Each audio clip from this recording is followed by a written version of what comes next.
ආයුබෝවන් කියලා පිළිගන්නවා අදත් ඔයාලා මගේ YouTube channel එකට. ඉතින් මං අද කියලා දෙන්න යන්නේ කොහොමද magic ring එකක් හදාගන්නේ කියලා. ඉතින් අපි බලමු කොහොමද magic ring එකක් හදාගන්නේ කියලා. ඉස්සෙල්ලාම ඔයාලා කරන්න ඕන magic ring එක හදාගන්න නූල මෙන්න මේ විදිහට අරගෙන අතේ මෙන්න මේ විදිහට කොන මෙන්න මේ විදිහට තියන්න ඕන. මේ විදිහ. ඊට පස්සේ මෙන්න මේ විදිහට X අකුරක හැඩයට අරගෙන මෙන්න මේ විදිහට ගන්න ඕන. අපි ආයෙත් බලමු. මෙන්න මේ විදිහට මේ කොන අරගෙන මෙන්න මෙහෙම මෙන්න මේ විදිහට ගන්න ඕන. නිකන් අපිට පේන්නේ ඒක X අකුරක් වගේ. ඊට පස්සේ මෙන්න මේක මේ පැත්ත හරවනවා.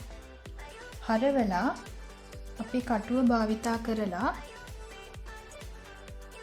මෙන්න මේ විදිහට ඇතුළට දාන්න.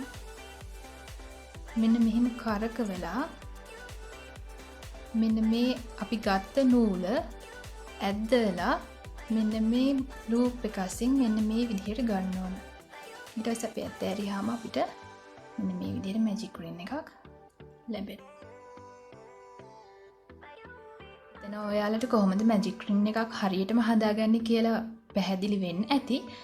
ඉතින් මේ වීඩියෝ එකකින් ඔයාලට යම්කිසි දැනුමක් ප්‍රයෝජනයක් ලැබුණා නම් පහළ තියෙන subscribe button එක click කරලා ඊට එහා පැත්තේ තියෙන bell icon එකත් click කරාම මම දාන වීඩියෝස් ඔයාලට ඉක්මනටම බලන්න පුළුවන් වෙයි. ඉතින් එහෙනම් අපි ඊළඟ වීඩියෝ එකකින් හමු වෙමු.